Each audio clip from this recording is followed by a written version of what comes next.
قال سيدنا رسول الله صلى الله عليه وسلم لا يؤمن أحدكم حتى أكون هواه تبعا لما جئت به أو كما قال النبي عليه الصلاة والسلام.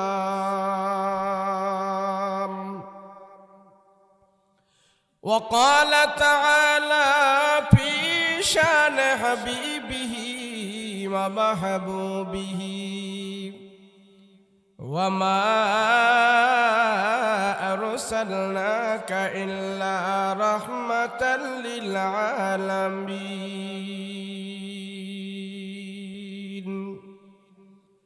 صلى الله على سيدنا ومولانا محمد وعلى آله وأصحابه أجمعين. بلغ العلا بكماله كشف الدجى بجماله حسنت جميع خصاله صلى عليه وآله. كريم السجان يا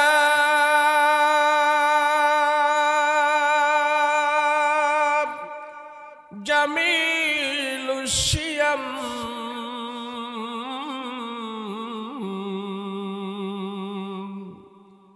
نبي البراء شفيع الأمم. بلغ العلا بكماله كشف الدجى بجماله حسنت جميع خصاله صلى عليه وآله.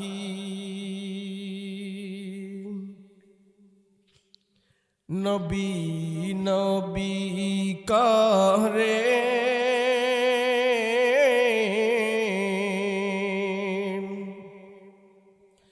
আর কত কাল আমি কাঁদব, নবী নবী বলে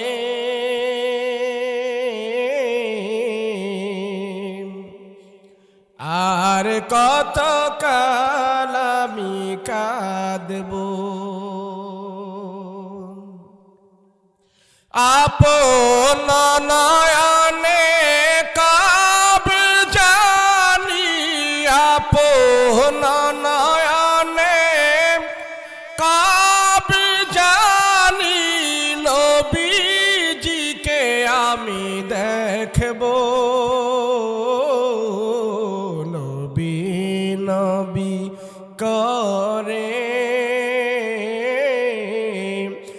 আর কত কাল আমি কাঁদব, নবী নবী করে আর কত কাল আমি কাঁদব।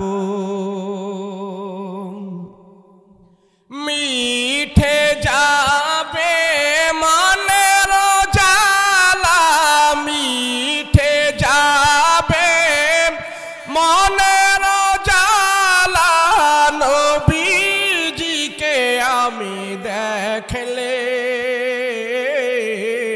নবী নবী করে আর কত কাল আমি কাঁদব।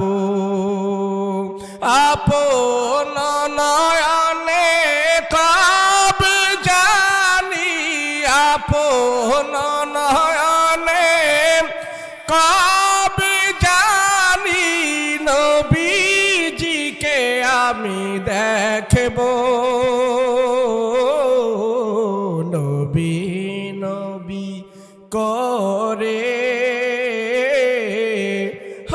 আর কত কাল আমি কাঁদব নবী নবী করে,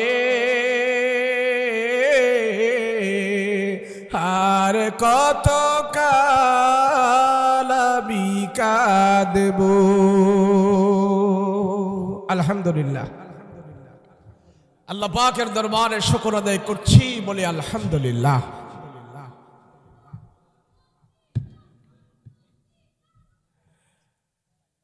আল্লাহ যারে দয়া করে, মায়া করে, আপন করে, রহমতি বরকতি নজর দি কোরআন ও হাদিসের আলোচনা শুনবো এবং বলবো, সেই হিসাবে আল্লাহ আপনাকে আমাকে এখানে একত্র করেছেন। এই একত্র হওয়াটা যেন আল্লাহর দরবারে কবুল হয়, সকলে বলেন আল্লাহুম্মা আমিন। অসংখ্য অগণিত মানুষ থেকে আল্লাহ বাছাই করে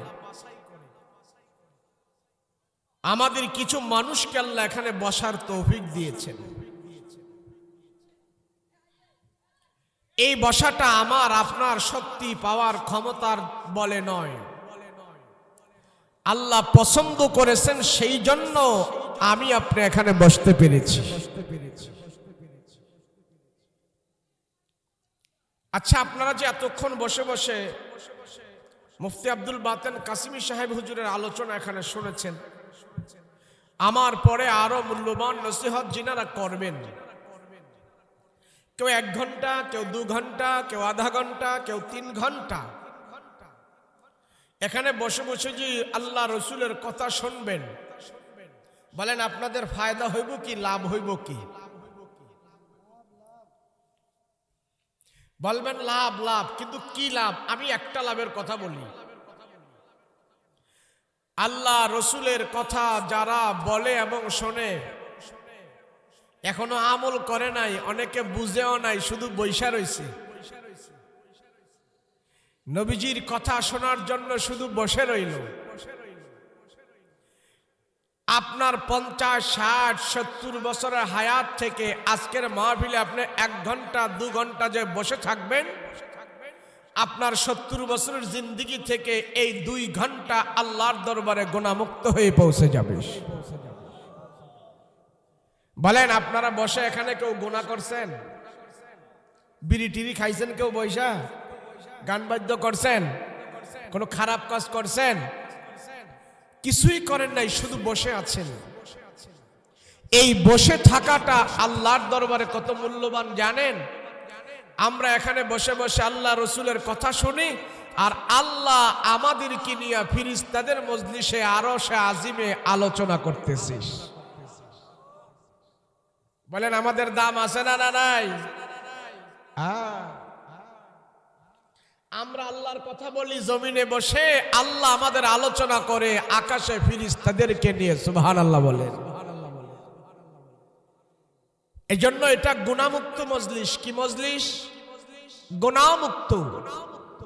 এখানে কোনো গুনাহ হচ্ছে না, এই জন্য সংখ্যায় কম। আর যেই জিনিস সংখ্যায় কম, দেখায় কম, ওই জিনিসের দাম বেশি। স্বর্ণ দেখতে বেশি দেখা যায় না ছোট দেখা যায়? হীরা, মণি, মুক্তা, ডায়মন্ড, গোল্ড, এগুলা কি এরকম বিশাল বড় থাকে না ছোট থাকে? দেখতে ছোট, দেখতে কম, কিন্তু দামেও কি কম? আমাদেরও আজকে দেখতে সংখ্যায় কম, কিন্তু আমাদের দাম অনেক বেশি। কথা বলেন ঠিক কিনা? আচ্ছা আপনি বলেন দেখি, আপনাদের এদিকে বাজার আসেনি? বাজার মাছ বেচেনি? দেখবেন কিছু মাছ আছে পচা দুর্গন্ধ বের হয়েছে, আর কিছু মাছ আছে টাটকা মাছ আছে না? যিনি বিক্রি করবে পচা মাছও নিয়ে বসে রয়েছে, টাটকা মাছও নিয়ে বসে আছে। পচা মাছের কাছে দেখবেন মাছি বিলবিল বিলবিল করতেছে, বহুত মাছি। তো টাটকা মাছে কোনো মাছি নাই। আমার কথা বুঝেননি? বুঝছো? টাটকা মাছে মাছি নাই, এর জন্য কি দাম কম? কথা কয় না। তাজা মাছ, টাটকা মাছ, এটাতে মাছি নাই কিন্তু দাম অনেক বেশি। ওয়াজ মাহফিল এটা টাটকা জিনিস, এখানে মাছি কম কিন্তু দাম অনেক বেশি। কথা বলেন ঠিক কিনা? কিন্তু পচা পচা দুর্গন্ধ বের হয়েছে, বহুত মাছি, ওখানে দাম নাই। গান বাদ্য, নাচা নাচি, যাত্রা, থিয়েটার, এটা হেটা, কত অশালীন অসভ্য কাজ কারবারে হাজার হাজার লোক, হাজার হাজার মানুষ, ওটা পচা দুর্গন্ধ বের হয়েছে, এর জন্য ওখানে মাছি বেশি, আল্লাহর কাছে কোনো দাম নাই। কথা বলো ঠিক কিনা? ওয়াজ মাহফিলে লোকজন কম হবে, এটা স্বাভাবিক, কম হলেই ভালো, কবুলিয়তের লক্ষণ।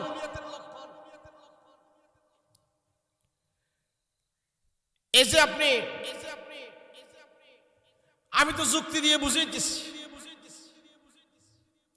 জান্নাতেও মানুষ কম হবে, জাহান্নামে মানুষ বেশি হবে। আচ্ছা, পৃথিবীতে কি কাফের বেঈমান বেশি নাকি মুসলমান বেশি?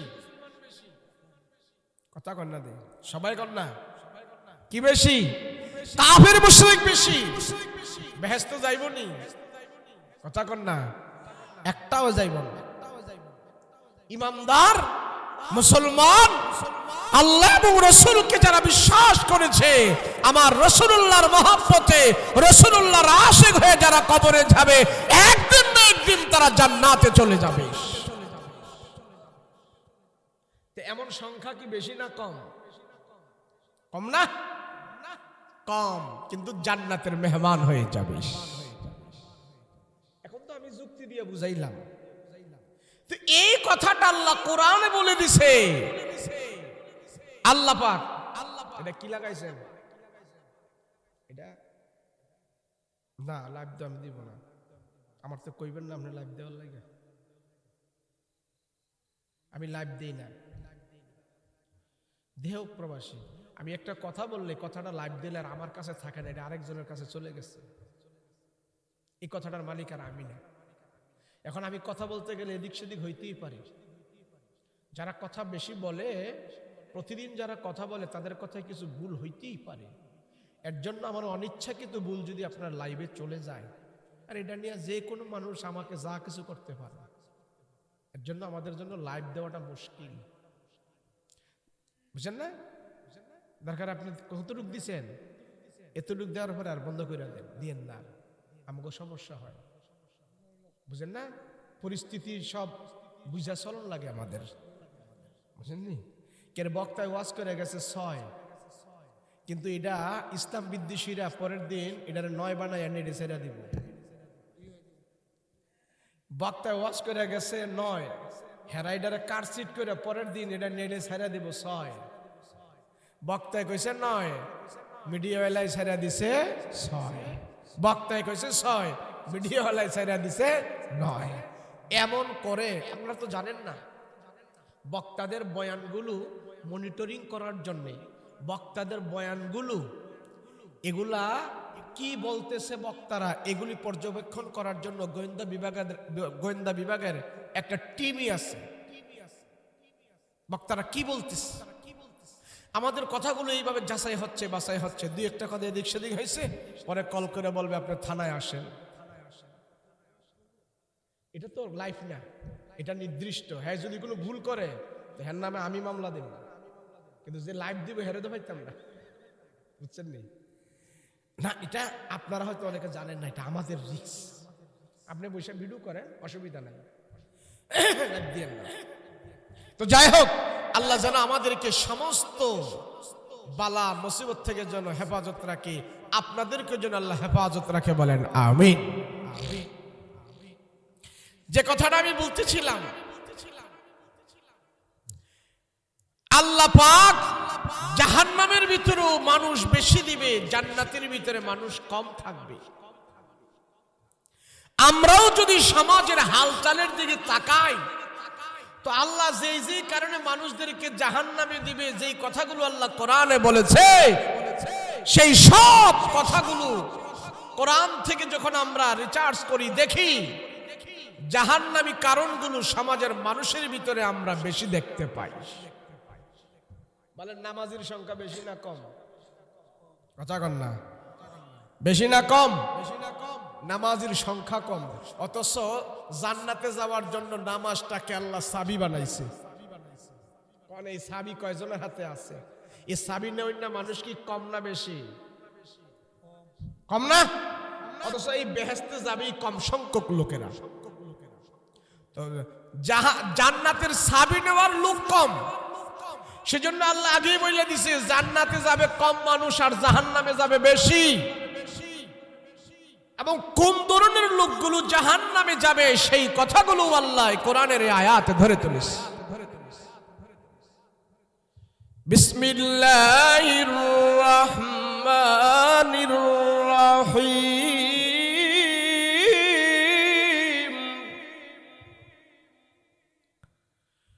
ওয়ালাকাদ যারানা লিজাহান্নামা কাসীরাম মিনাল জিন্নি ওয়াল ইনস।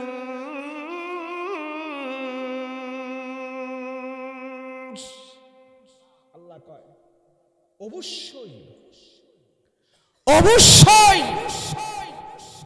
জিন এবং ইনসানের ভিতর থেকে জাহান্নামী যাইব বেশি। আল্লাহ কয়, কে কয়? বলেন না, হুজুরে কয় না আল্লাহ কয়? আল্লাহ বলে জাহান্নামে যাবে বেশি, জান্নাতে যাবে। আল্লাহ এবং তাকিদ করে কইছে। এই আয়াতের লাস্টে আবার বলতেছে কোন ধরনের মানুষগুলো জাহান্নামে যাবে বেশি, ওই তাদের আলোচনাও আল্লাহ এই আয়াতের শেষে করেছে। লাহুম কুলুবুল লা ইয়াফকাহুনা বিহা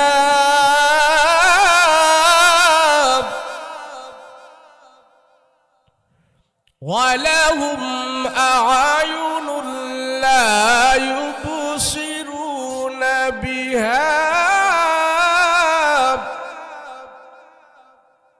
ওয়া লাহুম আযানুন লা ইয়াসমাউনা বিহা।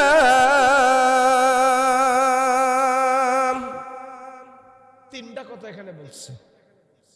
যারা জাহান্নামে যাইব এদের কান আছে, এদের চোখ আছে, এদের দিল আছে, এইগুলো থাকার পরেও তারা আল্লাহকে চিনে না, কোরআনকে তারা দেখে না, কোরআনের হুকুম মানে না, আল্লাহর হুকুম মানে না। এই সমস্ত মানুষগুলোই পাড়া মহল্লায় বেশি, আর এদের জন্যই আল্লাহ বলে তাদেরকে আমি জাহান্নামে দিব। এই জাহান্নামের সংখ্যাই সমাজে হবে বেশি। এটা কিন্তু আমার তাফসীর না, এটা সরাসরি কোরআনের আয়াত। জানো এই সমস্ত মানুষগুলো জাহান্নামী হবে।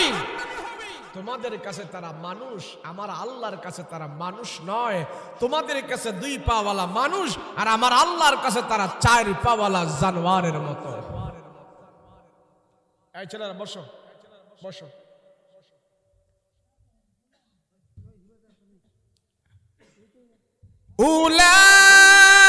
উলাইকা কাল আনআম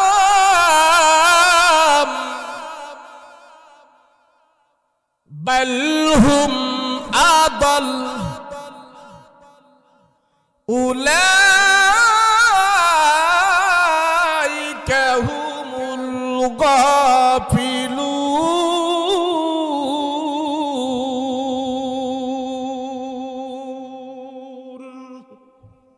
আল্লাহ জানাই দিতেছে, জানো যারা অন্তর থাকার পর, চোখ থাকার পর, কান থাকার পর আমার আল্লাহকে চিনে না, আল্লাহকে বুঝে না, কোরআনকে মানে না, নামাজ পড়ে না, সম্মানিত কপাল লাগায়া আমার সাজদা দেয় না, এরা তোমাদের কাছে মানুষ হতে পারে, আমার আল্লাহর কাছে এরা মানুষ নয়। এরা হলো চতুষ্প জানোয়ারের মতো, বরং শুধু জানোয়ার নয়, জানোয়ারের চাইতে আরো নিকৃষ্ট হলো এই মানুষগুলো। মানুষরে আল্লাহ আশরাফুল মাখলুকাত বানায়া আল্লাহ কইতাছে মানুষ বেলে জানোয়ারের চাইতে আরো নিকৃষ্ট। কেমনে? আল্লাহ কি এমনিই কইছে? কোনদিন শুনছেন একটা গরু আর একটা গরুরে ঢুসায় মেরে ফেলছে? কথা কেন? কোনদিন শুনছেন একটা বকরি আর একটা বকরিরে মেরে ফেলছে? কোনদিন শুনছেন একটা মুরগি আর একটা মুরগিরে মেরে ফেলছে? শোনেন নাই। কিন্তু মানুষ আশরাফুল মাখলুকাত হয়ে একটা মানুষ আরেকটা মানুষকে খুন করে দিছে, আরেকটা মানুষকে হত্যা করে ফেলছে, কোনো দ্বিধাবোধ করে নাই। যেই কাজটা পশুর ভিতরে নাই, সেই কাজটা যখন মানুষের ভিতরে চলে আসে, আল্লাহ কয় তুই মানুষ নয়, পশুর মতো, তুই পশুও নয়, পশুর চাইতে আরো তুই বেশি নিকৃষ্ট। মানুষ তুমি চিনো কারে? আল্লাহরে চিনো। কারে চিনো জোরে বলেন না? কারে চিনো? আল্লাহরে চিনো। এখন আল্লাহরে চিনার জন্য আমরা জামু কই? আল্লাহরে চিনা যায় কেমনে? নবী চিনা যায় কেমনে? আল্লাহ চিনা যায় কেমনে? এক কবি সুন্দর করে একটা কবিতা গাইছে। এই কবিতার মধ্যে আল্লাহর সৃষ্টি আল্লাহ ধইরা তুলছে। কয় আচ্ছা মানুষ বলো দেখি রাত্র কেন কালো, চাঁদ সূরজ কোথা হতে পেল এত আলো, পশু পাখি কয় না কথা মানুষ কেন কয়, বলো বলো বলো মানুষ এসব কেমন করে হয়, ফুলগুলি সব নানা রঙে কেমন করে হয়, পাতাগুলো সবুজ বটে ফুলের মতো নয়, দুধ কেন হয় সাদা মরিচ কেন ঝাল, আমগুলি পাকলে আবার কেমনে তা হয় লাল, আমরা মানুষ বাস করি ভাই এই দুনিয়ার রঙে, হাতের রেখা আর চেহারা মিলে না কারো সঙ্গে, আর মিলে না কথার ধরন আঙ্গুলের টিপ, আল্লাহ আছে একজন এবার প্রমাণ হলো ঠিক। আল্লাহ যে আছে এটা বুঝানোর জন্য, এটা বুঝার জন্য এত ডিগ্রি লাগে না, এত শিল্পপতি হওয়া লাগে না। আল্লাহ যেন আমারে বানাইছে এটা বুঝার জন্য ইরান তুরানে যাওয়া লাগে না। আমার নিজের বডির দিকে তাকাইলে আমি দেখতে পারি আল্লাহ আমারে কত সুন্দর করে বানিয়েছে। তাম দুনিয়াতে যত মানুষ আছে একটা মানুষের চেহারা আরেকটা মানুষের সাথে হুবহু মিলে না। কথা বলেন ঠিক কিনা? বলে আপনি বানাইলো কে বানাইলো? কাঁচা মরিচের মধ্যে ভিটামিন সি আছে, আছে না নাই? কইছে কে? ডাক্তারে কইলো কে? মেডিকেল সায়েন্স গবেষণা করে বের করেছে কাঁচা মরিচের মধ্যে ভিটামিন সি আছে। আরে মানুষ, এই কাঁচা মরিচ খেলে তোমার শরীরের জন্য অনেক উপকার, ভিটামিন সি। ডাক্তার বলেছে, মেডিকেল সায়েন্স গবেষণা করে বের করেছে। যদি ডাক্তাররা আর একটু গবেষণা বেশি করে করত, যে কাঁচা মরিচে তো ভিটামিন সি পাইলাম, কিন্তু এইবার আমরা খুঁজতে থাকি কাঁচা মরিচের মধ্যে ভিটামিন সি কোন ডাক্তারে ঢুকাইলো, ওই ডাক্তারটা কে কে কে কে কে করলে ওই ডাক্তাররাও আল্লাহকে পাইয়া যাইতো। কাঁচা মরিচে কোনো ডাক্তারে ভিটামিন দিছে? হ্যাঁ, কোন মেডিকেল সায়েন্স দিছে? দিছে কে? আল্লাহ। মানুষ আল্লাহ রয়েছে। আপনাদের এটা কোন থানা? ছাতক থানা। ছাতক? তাহলে ছাতক থানা হইলে আপনারা ছাতক থানাবাসী যারা আছেন প্রত্যেকের হাতের মধ্যে এই যে ফিঙ্গারের ছাপ আসেনি? আছে। যখন বাংলাদেশ ছেড়ে কোনো মানুষ ইউরোপে যায়, মিডল ইস্টে যায়, এয়ারপোর্টে গেলে কি বলে? সাইন রাখে। ইমিগ্রেশন পার হওয়ার সময় কি দলিল রাখে? ব্যাংকের চেক রাখে? কি রাখে? টিপ দাও, টিপ দাও, 2 আঙ্গুল দাও, 4 আঙ্গুল দাও, 10 আঙ্গুল দাও। কারণ কি? তুমি পৃথিবীর যেখানেই যাবি, আমার দেশে তুমি অন্য দেশ থেকে আমার দেশে প্রবেশ করেছো, আমার দেশে যদি কোনো অকারেন্স করো, যখন আবার এই এয়ারপোর্ট দিয়ে পার হবে, পাস হবে, তোমার এই ফিঙ্গারের ছাপ যখন আবার রাখা হবে, সাথে সাথে তোমার নাম আমাদের কম্পিউটারে বেজে উঠবে। কথা বলেন ঠিক কিনা? পৃথিবীতে যত মানুষ আছে সব মানুষের এই হাতের ফিঙ্গারের ছাপ এক এক রকম, কারোরটার সাথে কারোরটা বনে না। কথা বলেন ঠিক কিনা? ছাতক আর কুমিল্লাবাসীর হাতের ফিঙ্গারের ছাপ মিলে? এই এই ছেলেরা, এই মোবাইল নামাও, কথা শোনো। হাতের ফিঙ্গারের ছাপ মিলে না। কুমিল্লা আর ছাতক তো দূরের কথা, বাবারটার সাথে তো পোলারটারই মিলে না। কথা বলেন ঠিক কিনা? বলে এমন করে বানাইলো কে? জোরে বলেন না, কে বানাইলো? আল্লাহ কয় তোমরা দুনিয়াতে এত বিল্ডিং, অট্টালিকা, প্রাসাদ, বিমান, কামান, এরোপ্লেন হেরোপ্লেন যা বানাইছো, বেশি বাহাদুরি করো তো সামান্য কিছু একটা জিনিস আমি তোমারে দিলাম, পারলে বানায়া দেখো। তোমার হাতের ফিঙ্গারের ছাপ অন্য মানুষের ফিঙ্গারের ছাপ তুমি নকল করে পারলে তুমি দেখায় দাও। এমন ব্রেন আমি আল্লাহ কাউকে দেই নাই। কথা বলেন ঠিক কিনা? তার নাম কি? বলেন না, তার নাম কি? ছিল আরব দেশের মানুষেরা। আমার নবীজি দুনিয়াতে আসার আগে আরবের জাহেলেরা আল্লাহ চিনে নাই, নবী চিনে নাই, আখেরাত বুঝে নাই। আখেরাত বুঝছে তাদের মন মতো বুঝছে। কিসের মতো? মন মতো। ঈসা নবী থেকে নিয়ে আমাদের নবী পর্যন্ত 600 বছরের এখানে একটা গ্যাপ ছিল। কয়শো বছর? এই 600 বছর পৃথিবীতে কোনো নবী রাসূল আসে নাই। এই 600 বছর আসমানি কিতাব পয়রা বুঝানোর মতো লোক ছিল না। এই 600 বছর আখিরাত সম্পর্কে কেউ দাওয়াত দেয় নাই। ওয়াজ ছিল না, বক্তা ছিল না, খতিব ছিল না, পীর মাশায়েখ ছিল না, ওলি আবদাল ছিল না। সব ছিল দুনিয়াদার এবং সব মানুষ ছিল, কিন্তু আখিরাতের জ্ঞান ছিল না। আসমানি কিতাবের জ্ঞান তাদেরকে দেওয়ার মতো কেউ ছিল না। না থাকার ফলে ওই জাহেলিয়াতের যুগের মানুষগুলো মূর্খতে পরিণত হয়েছে। কেমনে? যদি আসমানি জ্ঞান না থাকে, কোরআনের জ্ঞান না থাকে, রাসূলুল্লাহর জ্ঞান না থাকে, না থাকলে হবে কি জানেন? মন মতো ইসলাম মানা শুরু করবে। যে যেটা বলবো ওইটারে ধর্ম মনে করবে। যেমন খানায় কাবার ভিতরে এই আরবের লোকেরা 360টা মূর্তি ঢুকাইছিল। কয়টা? এবং কি তারা শুধু মূর্তি ঢুকায় নাই, এদের ভিতর থেকে কেউ কেউ উলঙ্গ হইয়া নারী পুরুষেরা খানায় কাবার ভিতরে গিয়ে তোয়াফ করত। বুঝেন না আমার কথাটা? তো নাউজুবিল্লাহ, তো আসতে কইলেন কে? আপনাকে মসজিদে যদি কেউ উলঙ্গ হইয়া নামাজ পড়তে যায়, হ্যাঁ মসজিদে জায়গা দিবেন নাকি ফিডায় বার করে দিবেন? তো মক্কারে কাফেররা জামা কাপড় খুললা উলঙ্গ হইয়া এরা খানায় কাবায় গিয়ে তোয়াফ করত। তো কেউ কেউ জিগায়, তাই তোমরা এভাবে জামা কাপড় খুলে একবারে উলঙ্গ হয়ে নারী পুরুষেরা খানায় কাবায় ঢুকছো, এটা কেমন? না, আমরা তো সোয়াবের নিয়তে ঢুকছি।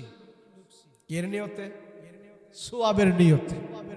আরে উলঙ্গ হয়ে ঢুকলে সোয়াব হবে, কে বলছে তোমাদেরকে? জানো না আমাদের এই জামা কাপড় পরে আমরা অনেক গুনাহ করেছি, আমরা সুদ খাইছি, ঘুষ খাইছি, জিনা করছি।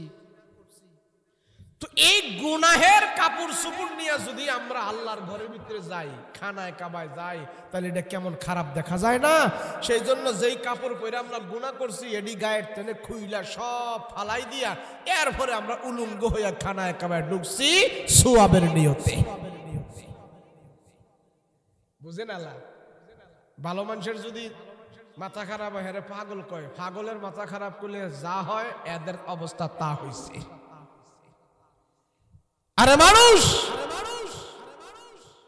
নবী রাসূল না থাকার কারণে তাদের যে অবস্থাটা হয়েছে, জিজ্ঞেস করে খানায় কাবায় উলঙ্গ হয়ে ঢুকছো, কয় সোয়াবের নিয়তে ঢুকছি, গুনাহ করছি, জামা কাপড় পরে এগুলি ভালাই দিয়ে আসছি। তো জামা কাপড় পরে গুনাহ করছে, এর জন্য জামা কাপড় বাদ দিয়া উলঙ্গ হয়ে ঢুকছো। তো যে যন্ত্রপাতি দিয়া গুনাহ করছো হেডিও তো কাটটা লাগানোর দরকার ছিল, ঠিক না? কিন্তু আসমানি কোরআনিক জ্ঞান নাই, আসমানি জ্ঞান নাই, নবী রাসূল ছিল না 600 বছর। কয়শো বছর ধরে কর? 600। ওই জাহেলিয়াতের সমাজে আল্লাহ আমার রাসূলকে প্রেরণ, ওই অসভ্য এক সমাজে মুহাম্মদুর রাসূলুল্লাহকে সম্ভ্রান্ত পরিবারে আল্লাহ পাক দিয়েছেন।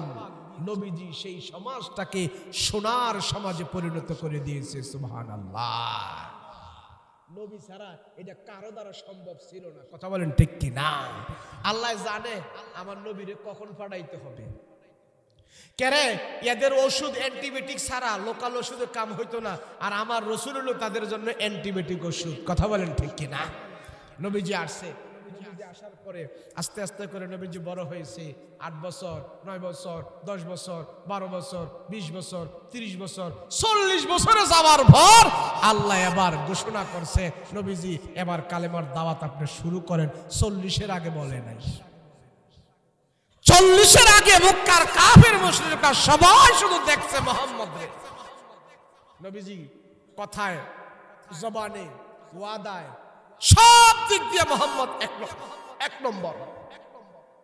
ছোটকালে আবু জাহেল একবার দেখছে যে মুহাম্মদ, আমরা শুনেছি আসমানি কিতাবের বড় বড় ধর্মযাজকরা বলে গেছে মুহাম্মদ হবে একজন, আর সে নবী হবে। তো এটা নবী হবে যখন ঘোষণা আসে, প্রকাশ পায়, তখনই না। আবু জাহেলের টের পাইছে আমার রসুল যখন 7 বছর বয়স ছিল, তখনই টের পাইছে এটা যেন সত্য পয়গম্বর। নবীজি একবার খেলাধুলা করতেছে, তো খেলাধুলা করতেছে বিকেল বেলায় সব গার্জিয়ানের ছেলে মেয়েদের বাবা মারা এসে মাঠ থেকে নিয়ে যায়। তো নবীজিকে কেউ নেয় না, পরে আছে। তো নবীজি কান্না করতেছে। তো আবু জাহেলের রাস্তা দিয়ে যাইতেছে, ঘোড়া নিয়ে জিজ্ঞেস করতেছে, মোহাম্মদ কাঁদো কেন? কি হয়েছে? কাঁদো কে? নবীজি বলল, সবার বাপ মা এসে সবাইকে নিয়ে যাচ্ছে, আমাকে কেউ নেয় না, আমি কিভাবে বাড়িতে যাব? তো আবু জাহেল, কারে বলো কি, আমরা আসি না, তুমি উঠো, আমার ঘোড়ার উপরে উঠো। আবু জাহেল তো রসুলের বংশধর, ঘোড়ার উপরে উঠো। তো নবীজিরে আবু জাহেলে ঘোড়ার উপরে বসাইছে, আর আবু জাহেলে নবীজির সামনে গিয়া ঘোড়ার উপরে বইছে। বসার পর এবার ঘোড়া মাটির মধ্যে যে 4 ঠ্যাং বাঁকা করে পড়ছে, আবু জাহেল ঘোড়ার উপরে বৈশা ঘোড়ারে টান দেয়, উঠ উঠ। এমন জোরে জোরে টানতেছি, ঘোড়া আর উড়ে না। তা আবু জাহেলের হাতে যে চাবুক ছিল, এই চাবুক দিয়ে এমন জোরে বাড়ি দিছে, উঠ। সিরাতের কিতাবে লেখে ওই ঘোড়ার জবান দিয়ে আওয়াজ বের হয়ে গেছে। ঘোড়া বলতেছে, ও আবু জাহেল, মোহাম্মদকে যতক্ষণ পর্যন্ত সামনে না বসাবি অতক্ষণ পর্যন্ত আমি ঘোড়া বসছি, এক কদম আর সামনে যাব না।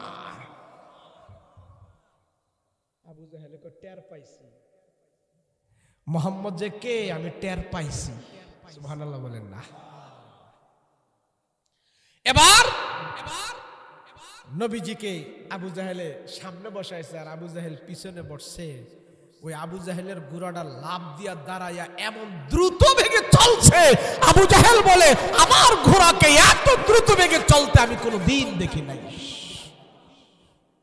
আবু জাহেল ছোটকালে টের পাইছে এটা যেন সত্য পয়গম্বর। কথা বলেন ঠিক কিনা? চলছি চলছি চলছি,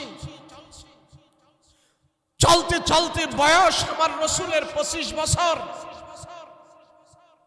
মক্কায় সম্ভ্রান্ত পরিবারের যিনি 10 জন শিল্পপতির ভিতরে একজন শিল্পপতি ছিল মহিলা মানুষ, নাম ছিল মা খাদিজা রাদিয়াল্লাহু আনহা। এই শিল্পপতি মহিলায় উনার জামাই মরে গেছে। এখন ওনার মাল সামানা যা আছে, ব্যবসা বাণিজ্য, এগুলি সব ঠিক রাখার জন্য মহিলা মানুষ আর কত পারবে? তো আরব দেশের নিয়ম ছিল, মক্কা মদিনায় যারা ব্যবসা করত 6 মাসের জন্য সিরিয়ায় পাঠাই দিত, 1 মাসের জন্য সিরিয়ায় পাঠাই দিত, শামে পাঠাই দিত, রুমে পাঠাই দিত। ব্যবসায় তিজারতের কাফেলা মাল দৌলত দিয়ে এটা বিক্রি করে আবার মক্কা আসতো, আসার পর একটা লাভ যায় দাঁড়াইতো। তো খাদিজা রাদিয়াল্লাহু আনহা স্বামী মারা যাওয়ার পর এই উনার কাঁধে আইসা পড়ছে এত বিশাল বড় ব্যবসা। 10 জন শিল্পপতির ভিতরে উনিও ছিলেন একজন শিল্পপতি। তো উনি যখন লোকজন দিয়া পাঠায়, মাল বিক্রি করতে পাঠায়, তখন আইসা দেখে মালে লাভ হইব দূরের কথা, লস হইতাছে। এইভাবে যদি লস হয় তাহলে আমার এই আমার এই ব্যবসা বাণিজ্য আমি কেমনে ঠিক রাখবো? দেখেন না, মালিক যদি ব্যবসার কাছে না থাকে তো কর্মচারী খায়ালায়, ম্যানেজারে খায়ালায়, শ্রমিকেরা খায়ালায়, ব্যবসা একবারে ডাউন হয়ে যায়। তো আম্মাজান খাদিজার এমন অবস্থা হয়েছে। আম্মাজান খাদিজার বান্ধবী কয়, তোমার ব্যবসা যদি এমনি চলতে থাকে এটা কোনো হিসাব কিতাব পাইতা না। বলে কি করবো এখন, ভালো লোক পাবো কোথায়, আমানতদারি লোক পাবো কোথায়? আম্মাজান খাদিজার বান্ধবী একজন উনি কইতাছে, মক্কায় একজন আমানতদার আছে, সবাই তার কাছে নিয়ে দিনার দিরহাম টাকা পয়সা জমা রাখে। জানো সে একটি টাকাও কারো মেরে খায় না, খরচ করে না। আমানতের টাকা তার কাছে যেমনে রাখে সে আবার সময় মতন তাদের টাকা ফেরত দিয়ে দেয়। আমার রাসূলকে আল আমিন উপাধি দিয়েছিল মক্কার কাফেরেরা। নবীরে আল আমিন উপাধি আল্লাহ দেয় নাই, সর্বপ্রথম কাফেররা দিছে। মুহাম্মদ তুমি আল আমিন, তুমি সত্য। আল্লাহ কাফেরদের জবান থেকে বের করছে, তোরা কও আমার নবী জানি সত্য। তোরা কও নবীর জবান দিয়ে কোনোদিন মিথ্যা কথা বের হয় নাই, তোরা বুঝ। কেননা এই নবী তো একদিন আমার দাওয়াত দিব, তখন তোরা বলতে পারতি না যে মুহাম্মদ মিথ্যা কথা বলে। কথা বলেন ঠিক কিনা? আবু জাহেল বড় নেতা ছিল, 2 টাকা দিয়েও আবু জাহেল কেউ বিশ্বাস করত না। আবু জাহেল এটা ছিল ফাড়া মার্কা। ফাড়া বুঝেননি? হ্যাঁ, মানুষের গরু ছাগল ও বকরি এগুলি আইনা খাইয়া ফেলতো সঙ্গফঙ্গ লইয়া। যদি মানুষ এসে বিচার দিত কোনো বিচার পাইতো না। গরিবের ধন সম্পদ সব আবু জাহেল মাইরে খেয়ে ফেলতো। খালি পোলা প্যান্ট লাগাই দিত, হ্যাঁ গরু নিয়ে আইস, হ্যাঁ রোট নিয়ে আইস, হ্যাঁ বকরি নিয়ে আইস, খালি আনিস, খালি আনিস, আমার কাছে আনিস। আনিস এক প্রকারের লোক আছে না সমাজে, খালি আমারে দিস, আমারে আনিস। আমি কারোর দিতাম না, খালি আমার কাছে আনিস। এমন আনিস গ্রুপের সভাপতি ছিল আবু জাহেল। কারো কেউ তারে দিল দিয়ে বিশ্বাস করতো না, কিন্তু ভয় পাইত। কিন্তু মানুষের কাছে দিনার দিরহাম টাকা পয়সা এগুলি যখন হয়, আমাদের কাছে তো মূল্যবান টাকা পয়সা হলে আমরা ব্যাংকে নিয়ে জমা রাখি। ইসলামী ব্যাংক আছে, অগ্রণী ব্যাংক আছে, সোনালী ব্যাংক আছে, এই ব্যাংক সেই ব্যাংক, সব ব্যাংকের মধ্যে নিয়ে আমরা টাকা রাখি, তাই না? তখনকার মানুষদের তো কোনো ব্যাংক ছিল না, নিরাপত্তার জন্য টাকা রাখার জায়গা ছিল না। তখন এই জায়গা কে কই পাবে? সব মক্কার কাফেররা আমার নবীজিকে আমানতের ব্যাংক হিসাবে ব্যবহার করেছে। আমার নবী রাহমাতুল লিল আলামিন সব কাফির মুশরিকদের কাছে পয়গম্বর একজন বিশ্বস্ত মানুষ হয়েছিলেন, বিশ্বস্ত নবী ছিলেন, বিশ্বস্ত ছিলেন। সবাই বলে আমাদের মূল্যবান সম্পদ যদি আমরা মুহাম্মদের কাছে জমা রাখি, আমাদের সম্পদটা নিরাপদ থাকবে, নিরাপদ থাকবে, আমানত থাকবে। ও মুহাম্মদ, এই নাও আমাদের টাকা পয়সা, দিনার দিরহাম তোমার কাছে জমা রাখলাম, তোমার কাছে জমা রাখলাম, তোমাকে আমরা বিশ্বাস করলাম। নবীজি কাফির মুশরিকদের কাছে ছিলেন আমানতের ব্যাংক, বিশ্বস্ততার ব্যাংক, সত্যবাদী, নাকার, সালেহ ব্যক্তি ছিলেন নবীজি। এই আমানতদারিতার খবর আম্মাজান আয়েশা, আম্মাজান খাদিজা রাদিয়াল্লাহু আনহার কানের মধ্যে চলে গেছে। মা খাদিজার বান্ধবী ডাক দিয়া কয়, ও খাদিজা, তোমার ধন সম্পদ যদি টিকাইতে চাও, ব্যবসা যদি টিকাইতে চাও, একজন সত্যবাদী মানুষ লাগবে, আমানতদার মানুষ লাগবে।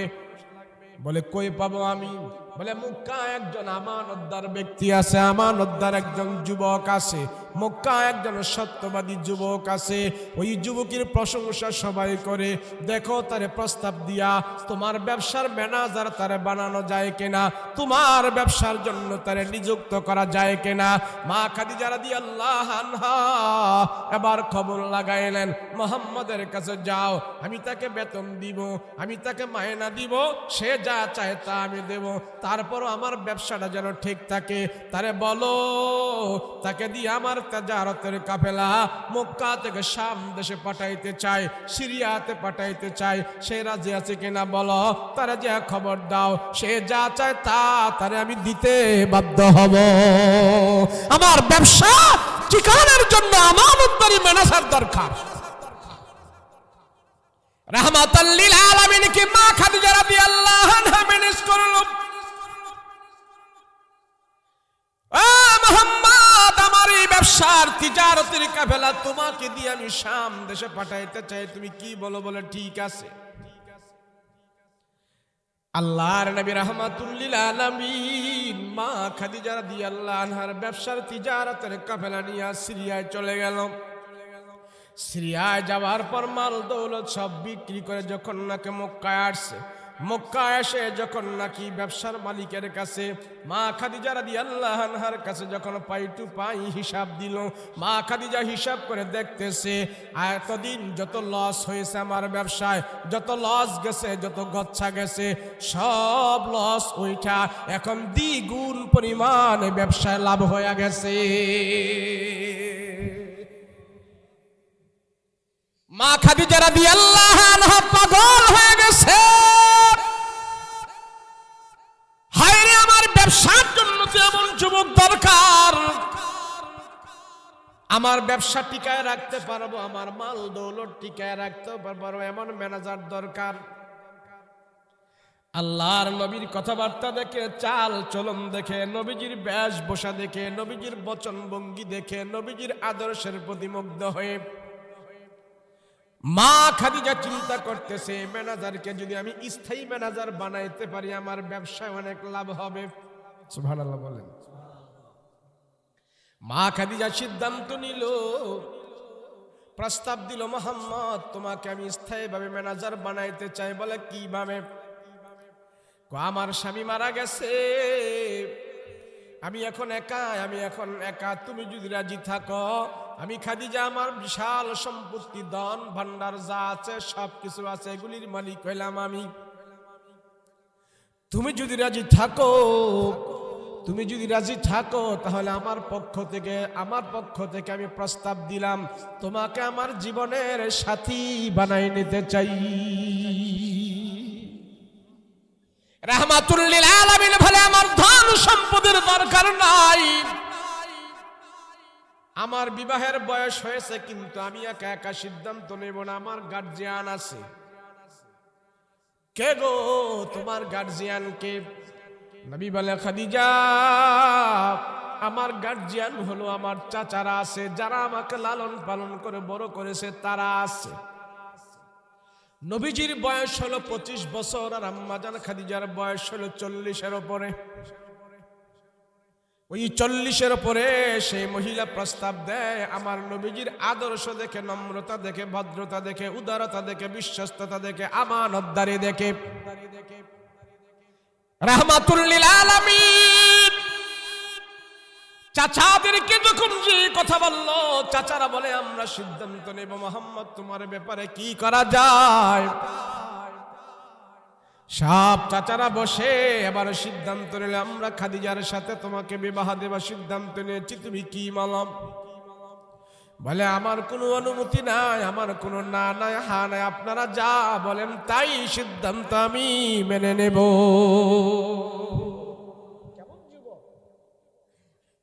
রাহমাতুল লিল আলামিন বলে, আপনারা সিদ্ধান্ত নেন।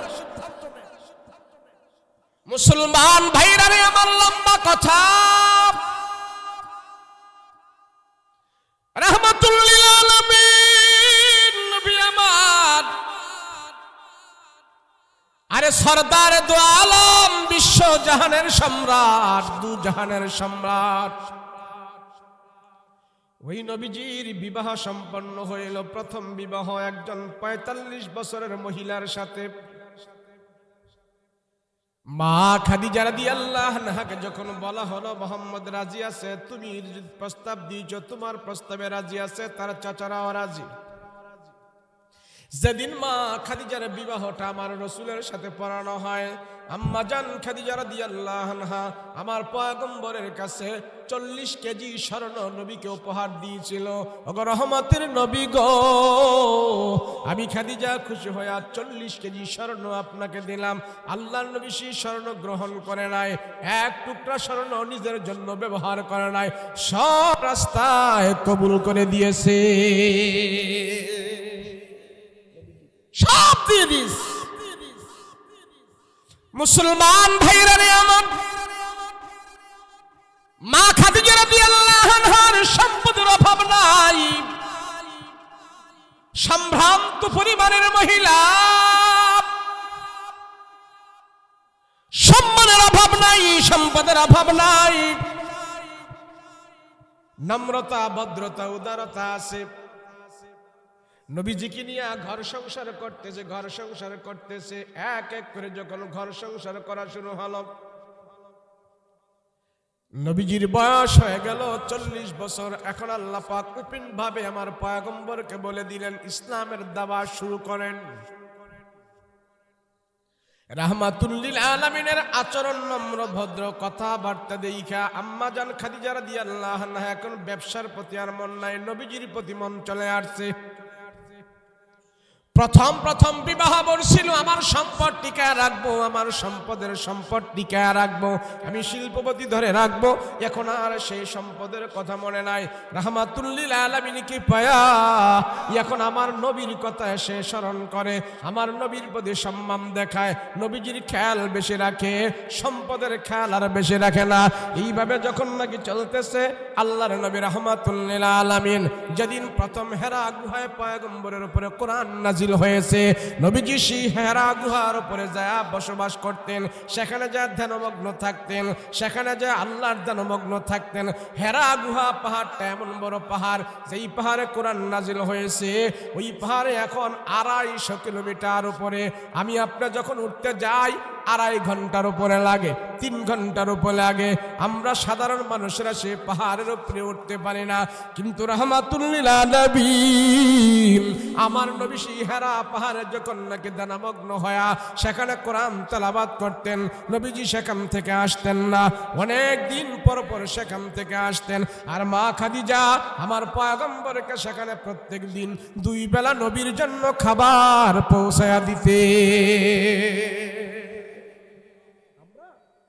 আমরা মক্কায় গেলে, হজে গেলে এই পাহাড় দেখলে, আমি এখন পর্যন্ত উঠি না, আলহামদুলিল্লাহ আপনাদের দোয়ায় বহুতবার গেছি, এখন পর্যন্ত সে পাহাড়ে উপরে দেখলে ছোট ছোট মানুষ দেখা যায়, পিপিলিকার মতো দেখা যায়।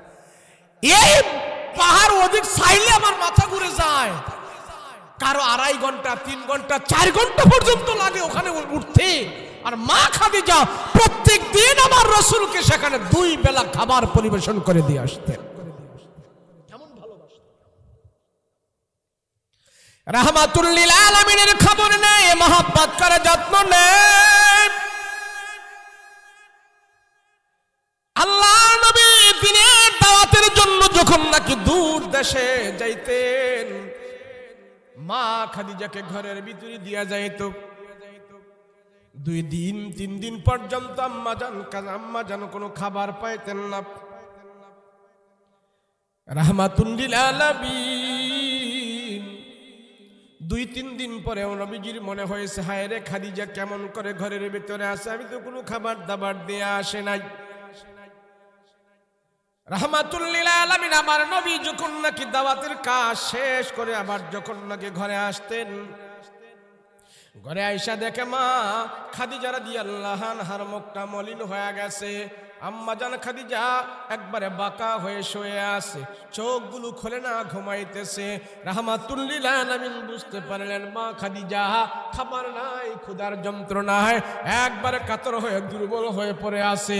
রাহমাতুল লিল আলামিন নবী আমার আম্মা জান খাদিজা রাদিয়াল্লাহু আনহার এইভাবে কপালের মধ্যে এসে যখন হাত রাখলেন, মা খাদিজা আস্তে আস্তে করে নবীজির চেহারার দিকে তাকাইলেন, চোখগুলো খুললেন। আম্মা জান খাদিজা আমার পয়গম্বরের চেহারার দিকে তাকায় তাকায় একটু মুস্কে মুস্কে হাসতেছেন। আল্লাহর নবী ডাক দেখো খাদিজা, আজকে কয়েকদিন হয়ে গেল তোমার কোনো খাবার দিতে পারে নাই, তোমার পেটের মধ্যে কোনো খাবার নাই, আমি দেখতেছি তোমার মুখটা একবারে শুকায় গেছে, কিন্তু আমার চেহারার দিকে তাকায় তাকায় তুমি হাসতেছো, কারণ কি? মনে হয় তোমার কোনো যন্ত্রণা নাই, মনে হয় তোমার পেটে কোনো ক্ষুধা নাই।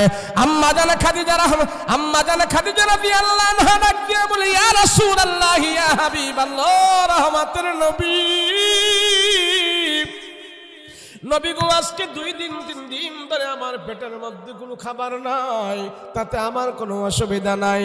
আল্লাহর নবী, আপনি যখন আমার মাথার মধ্যে হাত রেখেছেন, আমি যখন চোখগুলো খুলি আপনার চেহারার দিকে তাকাইলাম, কেমন যেন আপনার চেহারাটা দেখার সাথে সাথে আমার 3 দিনের পেটের ক্ষুধা পর্যন্ত দূর হয়ে গেছে। ইয়া রাসূলুল্লাহ, নবী গো, আপনি যখন আমার মাথার মধ্যে হাত রাখছেন, আমার শরীরের ক্লান্ত দূর হয়ে গেছে, আপনার চেহারাটা দেখার পর আমার পেটের ক্ষুধা দূর হয়ে গেছে। ও রহমতের নবী, আমি আর কিছু চাই না, খাবার দাবারের প্রয়োজন নাই, আমি আপনাকে চাই, আমি আপনাকে ভালোবাসি, আপনার মহব্বত করি। রাসূল গো, আপনি যেইভাবে বলেন সেইভাবে আমার জিন্দেগিটা আমি চালাইতে রাজি আছি। আল্লাহু আকবার। আল্লাহর নবী রাহমাতুল লিল আলামিন মাঝে মাঝে বলতেন, খাদিজা, তুমি সম্ভ্রান্ত পরিবারের একজন মহিলা, তুমি সম্মানিত একজন মহিলা, তোমার সেই সম্মান আমি দিতে পারি নাই। তুমি আমার ঘরে আসার পর ভালো করে তুমি জামা কাপড়ও পাও নাই, ভালো করে খাবারও পাও নাই, সেই জন্য তুমি আমার প্রতি রাগ করিও না, রাগ করিও না গো মোহাম্মদ, রাগ করিও না খাদিজা, তুমি আমার প্রতি রাগ করিও না। আম্মা জান খাদিজা আমার নবীর জন্য একটা ছায়া হয়ে দাঁড়ায় আছিলেন। নবীজি যেখানে যাইতেন, আম্মা জান খাদিজা নবীজিকে সাহস দিতেন। মক্কার কাফির মুশরিকরা গামছা লাগায় যখন নাকি আমার নবীকে অলিগলে দিয়ে হেসরাইতো, টানা হেসরা করতো, আম্মা জান খাদিজা আমার পয়গম্বরের পাশে যা দাঁড়াইতেন, হে কাফির মুশরিকরা, তোমাদেরকে একটু মায়া নাই, তোমাদেরকে একটু দয়া নাই, কেন আমার পয়গম্বরকে তোমরা এমন করতেছো? হে তায়েববাসীরা, কেন আমার পয়গম্বরকে তোমরা এমন করতেছো? জানো জানো, তামাম পৃথিবীর চাইতো আমার নবী সবচেয়ে বেশি দামি, দুজাহানের চাইতো আমার নবী সবচেয়ে বড় দামি, আমার পয়গম্বরকে তোমরা এমন করতেছো। আম্মা জান খাদিজা মাঝে মাঝে আমার পয়গম্বরকে যায় এইভাবে ধরে রাখতেন। কাফেররা যখন আমার নবীর কাছে তেড়ে আসতেন, মা খাদিজা আমার পয়গম্বরকে এইভাবে ধরে কাফের মুশরিকদেরকে বুঝাইতেন, আমি খাদিজা বেঁচে থাকতি আমার নবীর গায়ে বিন্দু পরিমাণ তোমরা আচর দিতে পারবা না, আমি খাদিজা পাশে আছি। আমার নবী রাহমাতুল লিল আলামিন মা খাদিজা রাদিয়াল্লাহু আনহাকে নিয়ে যখন নাকি পয়গম্বর ঘর সংসার করতেছে, নবীজির বয়স যখন 45 বছর হয়ে গেল, আল্লাহর নবী রাহমাতুল লিল আলামিন দেখতে পাইলেন আম্মা জান খাদিজা অসুস্থ হয়ে গেছে, দুর্বল হয়ে গেছে। নবীজি বুঝতে পেরেছে মা খাদিজা মনে হয় দুনিয়ার জমিনে আর থাকবে না, আমার খাদিজা দুনিয়াতে মনে হয় আর থাকবে না, চলে যাবে। নবীজি এখন এদিক সেদিক যায় না, খাদিজার পাশে থাকে, খাদিজাকে খেদমত করে, খাদিজার মাথায় তোল দিয়া দেয়, খাদিজার পাশে থাকে। মা খাদিজা রাদিয়াল্লাহু আনহা অসুস্থ হয়ে গেছে। আমার নবী বলো, খাদিজা, তুমি দুনিয়ার সব কিছু ছেড়ে দিয়ে আমার রাসূলের পাশে যেইভাবে ছিলা, আমিও তোমার পাশে সেইভাবে থাকতে পারি নাই।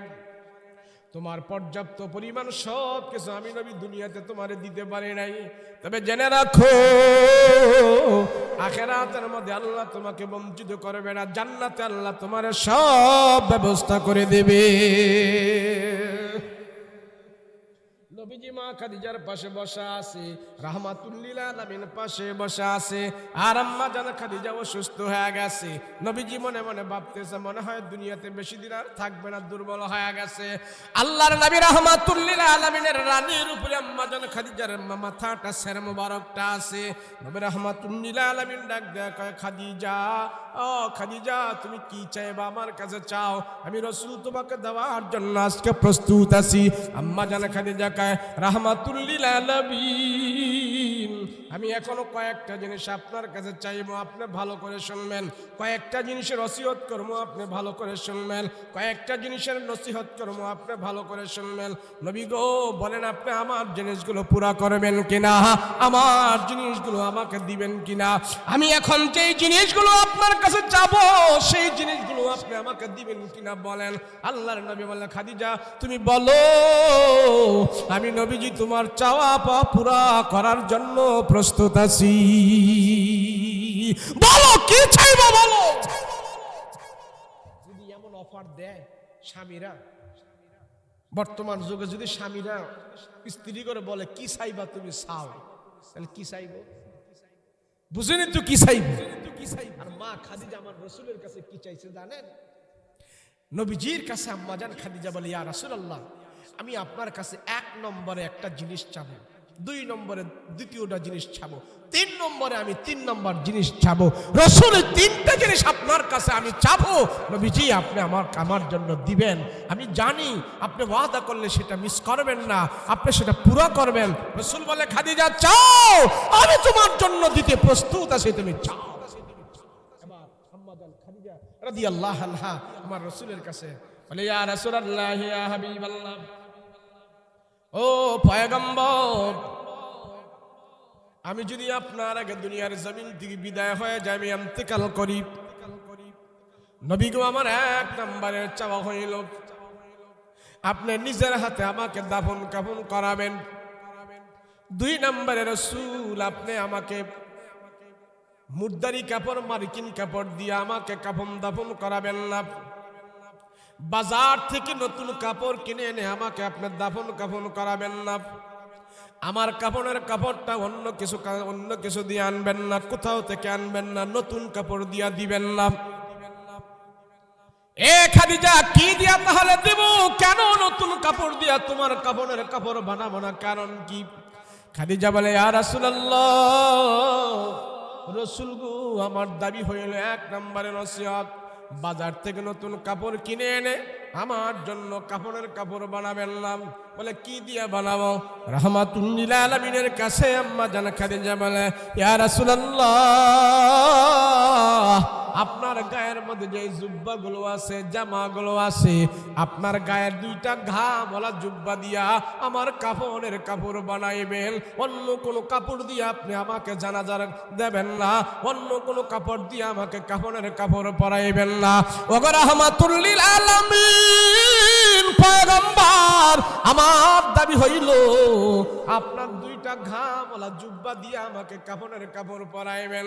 নবী গো, আমি জানি আপনার গায়ের ঘামওয়ালা জুব্বা যদি আমি খাদিজা আমার গায়ের মধ্যে লাগায় যদি কবরের মধ্যে যাই, এই ঘাম যার শরীরে লাগবে জাহান্নামের আগুন স্পর্শ করবে না।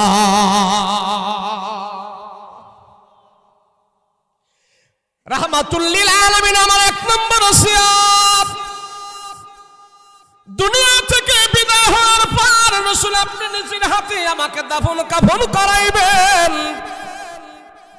2 নম্বর ওসিয়ত, পয়গম্বর গো আপনার নিজের গায়ের 2টা গামলা জুব্বা দিয়ে আমার দাফন কাফন করাইবেন, আমার কাপড়ের ব্যবস্থা করবেন। নবীজি আমার 3 নম্বরের ওসিয়ত গো পয়গম্বর, 3 নম্বরের ওসিয়ত হইল আপনি যখন নাকি আমাকে নিজের হাতে কবরের ভিতরে রাখবেন, কবরের ভিতরে রাখার পর সব সাহাবীরা কবর থেকে চলে আসবে। নবীজি আপনি আমার কবর থেকে চলে আসবেন না, আপনি ওখানে দাঁড়ায় থাকবেন। আমার 3 নম্বর নসিহত, এ খাদিজা, কেন ওখানে আমি দাঁড়ায় থাকলে তোমার লাভ হবে কি?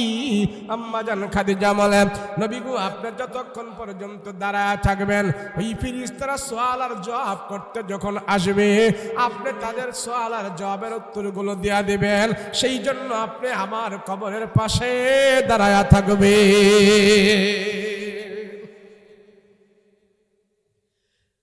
আল্লাহর নবী রাহমাতুল লিল আলামিন বলে, খাদিজা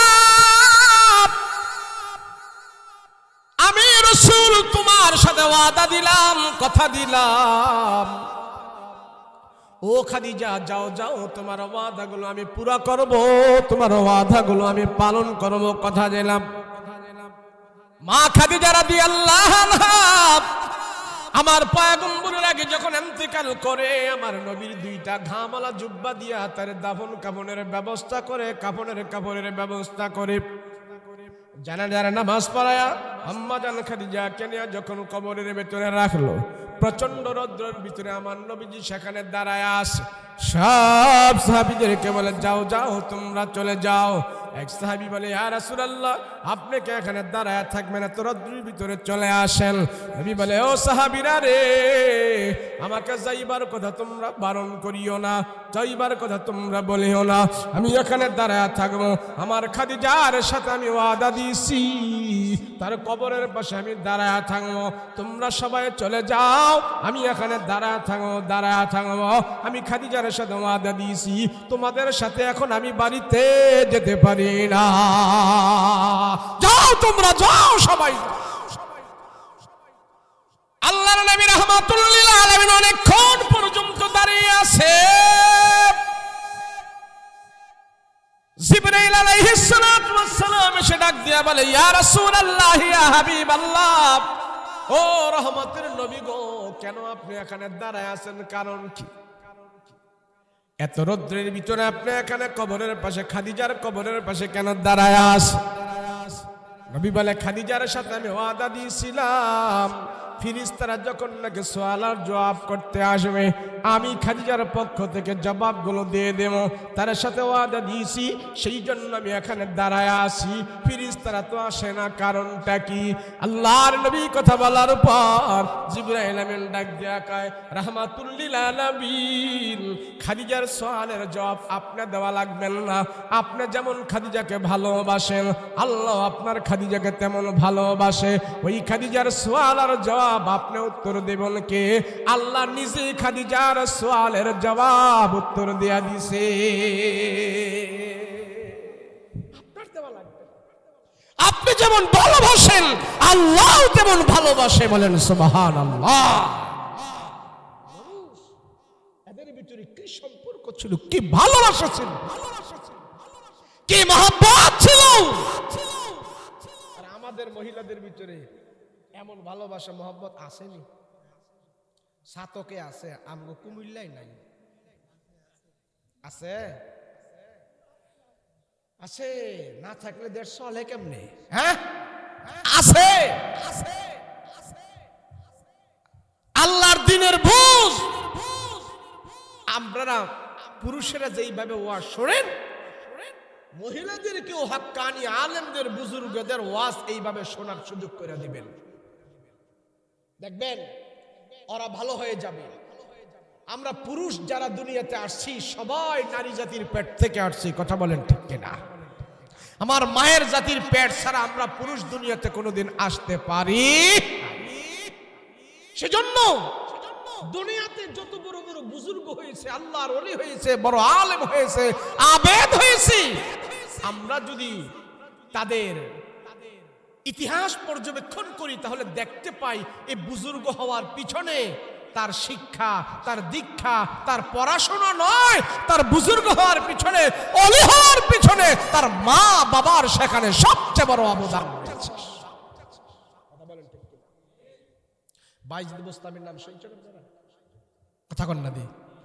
বাইজিদ বোস্তামি আল্লাহর ওলির নাম শোনেন নাই? উনি কোন কলেজে পড়ছে, কোন মাদ্রাসায় পড়ছে? ওনার উস্তাদ কে? কোন মাদ্রাসায় পড়ে নাই, কলেজ ভার্সিটিতে পড়ে নাই, আক্ষরিক জ্ঞান দিয়ে আল্লাহর ওলি হয় নাই। ওই বাইজিদ বুস্তামির মা তারে তালিম দিয়েছে, আদব শিখাইছে। মায়ের তালিমের কারণে, মায়ের মেহনতের কারণে আল্লাহ তারে জগৎ বিখ্যাত ওলি বানাইয়া দিছে। আমার মায়েরা সন্তানদেরকে তালিম দেয় না, সন্তান পেটে নিয়া সিনেমা দেখে, সন্তান পেটে নিয়া নাটক দেখে, সন্তান পেটে নিয়া নগ্ন অশ্লীল ছবি দেখে, সন্তান পেটে নিয়া বেপরদা হয়ে চলে, সন্তান পেটে নিয়া হারাম কাজ করে, সন্তান পেটে নিয়া 2 নম্বরই করে, জিনা করে। সেই জন্য বর্তমান সন্তানগুলো ভালো হয় না, বেয়াদব হয়ে দুনিয়াতে আসে। কি রাগ করছেন নাকি আপনারা? যেই মা তার সন্তানকে পেটে নিয়ে সূরা ইয়াসিন তেলাওয়াত করবে প্রত্যেকদিন, রাসূল বলছেন এই সন্তান দুনিয়াতে সহজে ডেলিভারি হয়ে যাবে, মা এত কষ্ট পাবে। কিন্তু এখন তো সিজার আর সিজার, সিজার আর সিজার, সিজার আর সিজার। এটা এত সিজার কে? হ্যাঁ, সব নতুন আইছে আপনার এলাকায়। বাঙ্গাসুরে এত ওয়াজ করুন যেত না, পরে কবি মৌলবীরে দাওয়াত দিছে কাটায়। যাই হোক, এখন রাসূল পাক সাল্লাল্লাহু আলাইহি ওয়াসাল্লাম একজন আদর্শ সন্তান আমরা কেমনে হব, মা বাবাকে আগে শিক্ষা দিয়েছে। নবীজি বলে তোমার সন্তান যখন পেটে আসে, কোরআনে কারীমের মধ্যে একটা সূরা আছে, নাম হলো সূরা ইউসুফ। নাম কি? ইউসুফ নবীর নামে একটা সূরা আছে কোরআনে কারীমে। যেই মা তার সন্তানকে পেটে নিয়ে সূরা ইউসুফ বেশি বেশি করে তেলাওয়াত করবে, এই সন্তানের আকৃতি, গঠন, প্রণালী সবকিছু সুন্দর হয়ে যাবে। রাসূল বলেন সন্তান পেটে আসার পর এই মা যদি হারাম না খায়, এই মা যদি গুনাহ না করে, এই আসরগুলো সন্তানের পেটের মধ্যে সন্তানের উপরে যায় পড়বে। আব্দুল কাদের জিলানী রাহমাতুল্লাহ আলাইহি নামাজে দাঁড়াইছে, তো নামাজে দাঁড়াইয়া মন এদিক জায়গা হেদিক জায়গা, নামাজের মন থাকে না। তো ছোট মানুষ তো, মা আমি তো কোনো গুনাহ টোনা করি না, আমি গুনাহ টোনা বুঝি না, নামাজে আমার মন থাকে না কে? তো মা কয় আমি কেমনে জানি তোর মন নামাজে থাকে না কে? তো মা দেখো তো আমার ফেডে নিয়ে তুমি কেউ গুনাহ টোনা করছিলা নাকি, আল্লাহর নাফরমানি টাফরমানি করছিলা, খেয়াল করে দেখো তো। আল্লাহর ওলি তো প্রশ্ন তো করতেই পারে, কথা বলেন ঠিক কিনা? এখন আব্দুল কাদের জিলানী যখন মার এই কথা বলছে, মা আমার পোলায় হঠাৎ করে এটা কইলো কি আমারে। এখন খেয়াল করতেছে আমার সন্তান আব্দুল কাদের পেটের ভিতরে থাকা অবস্থা আমি কি করছি। তো সব দিনগুলো স্মরণ করতে আসে, আমি তো কোনো গুনাহ করি না, আমার সন্তানকে পেটে নিয়ে বড় ধরনের কোনো কবিরা গুনাহ করি নাই, ছোট গুনাহ করি নাই, আমার এই সন্তানকে আমি পেটে নিয়ে অত বড় কোনো গুনাহ তো করি নাই, ছোট্ট একটা ভুল হয়েছিল। ভুলটা কি? তো পরে আব্দুল কাদের কি মা, আরে তুমি যখন আমার পেটে ছিলা, আমাদের পাশের বাড়িওয়ালা তার ছাদের উপরে ঘিয়ের কৌটা রদ্র দিছিল, ঘিয়ের কৌটা রদ্র দিছিল, ঘিয়ের কৌটার মুখটা খোলা ছিল। আমি সেখানে যে ওই ঘিয়ের কৌটা থেকে 1 কর পরিমাণ ঘি খাইছিলাম, অনুমতি নিছিলাম না।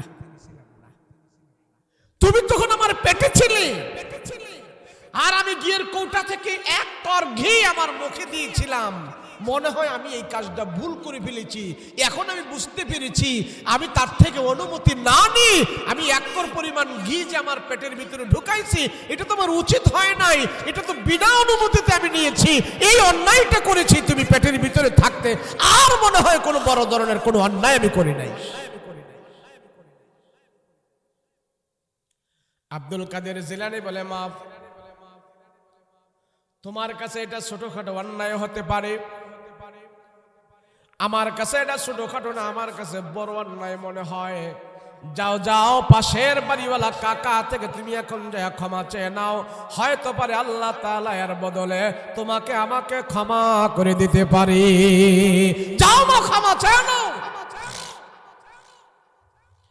আব্দুল কাদের জিলানী রাহমাতুল্লাহ আলাইহি মাকে কথা বলার পর মা চলে গেল, পর্দা সহকারে যায় পাশের বাড়িওয়ালা কাকা থেকে যায় বলে ও মা, কাকাকে বলে ও ভাই, আমি একটা মস্ত বড় ভুল করে ফেলেছি, অন্যায় করে ফেলেছি, সেই জন্য আপনার কাছে আমি আসছি। কি অন্যায়? আপনি কি অন্যায় করেছেন? বলে আমার সন্তান পেটে থাকা অবস্থায় অনেক বছর আগে আপনার ঘির কৌটা থেকে এক কর পরিমাণ ঘি আমি খেয়েছিলাম, 1 আঙ্গুল পরিমাণ ঘি আমি খেয়েছিলাম, আপনার থেকে অনুমতি নেই নাই। এখন আপনি হয়তো ঘিয়ের দাম নেন, না হয় আপনি আমাকে মাফ করে দেন। ওই পাশের বাড়ির কাকাওয়ালা ডাক দেয়া বলে, জান আমি কোনো দাবি রাখলাম না, আমি আপনাকে মাফ করে দিলাম। এবার যখন নাকি আব্দুল কাদিরের কাছে এসে বলে, ও আব্দুল কাদির, পাশের বাড়িওয়ালা কাকা থেকে আমি ক্ষমা চেয়ে আসছি, সে আমাকে মাফ করে দিয়েছে। আব্দুল কাদির এবার যায় নামাজের মধ্যে দাঁড়াইলো। নামাজের মধ্যে দাঁড়ানোর পর নামাজ শেষ করে এসে মাকে ডাক দেয়া কয়, মাগো, আগের নামাজ আর এখনকার নামাজ আকাশ তফাল পার্থক্য হয়ে গেছে। এমন এক দামি জিনিস, মা যার ভালো, সন্তান ভালো হতেই হবে। সন্তান ভালো হওয়ার প্রথম মেডিসিন হলো মা ভালো হওয়া। কেন দুনিয়াতে যত সন্তান মায়ের পেট থেকে আসে, কথা বলেন ঠিক কিনা? যত বড় বড় আপনি শাহজালাল রহমতুল্লাহ আলাই, এরপর শাহানি রহমতুল্লাহ আলাই, এরপর বাইজিদ বুস্তামি রহমতুল্লাহ আলাই, যত বড় খাজা মঈনুদ্দিন চিশতি রহমতুল্লাহ আলাই, শের সেন্দি বুরহানুদ্দিন রহমতুল্লাহ আলাই, যত আল্লাহর ওলিরা আছে, সবার জীবনে তালাশ করে দেখেন ওদের মায়ের অবদান তাদের বুজুর্গির পিছনে, কথা বলেন ঠিক কিনা? আমার মা বাবারও অবদান নাই। ফুলা একটা জন্ম হয়েছে, নাম একটা রাইখা তুইছি, এটা কাফেরের লগে নামটা মিলছে নাকি মুসলমানের সাথে মিলছে, এমন কোন হিসাব কিতাবও আমার নাই, কথা বলেন ঠিক কিনা? বলেন, আপনারা যে এখানে আছেন, আপনি এখন নামটি রাখছে কে? একজনে কইছে, আর বাহিগো নাম হেরা নিজেরা নিজেরা রাখছে। আপনার নাম নিজেরা নিজেরা রাখছেন? কে রাখছে? কথা কোন জোরে কোন, কে রাখছে? বাবা মা। এখন অনেক জনকে হুজুর নাম একটা রাখা তুলে দিয়ে চলে, এটা নিয়ে কত ওয়াজ করন লাগে? নাম একটা রাখা তুলে দিয়ে চলে, হাহারে মানুষ জানে না।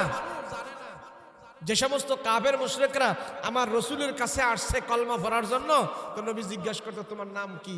যখন নাম বলতো, এই নাম যদি জাহান্নামী নাম হইতো, এই নাম যদি খারাপ অর্থ হইতো, নবীজির সাথে সাথে তার নামটারে আগে চেঞ্জ কইরা এরপরে নবীজি তারে কলমা পড়াইতো।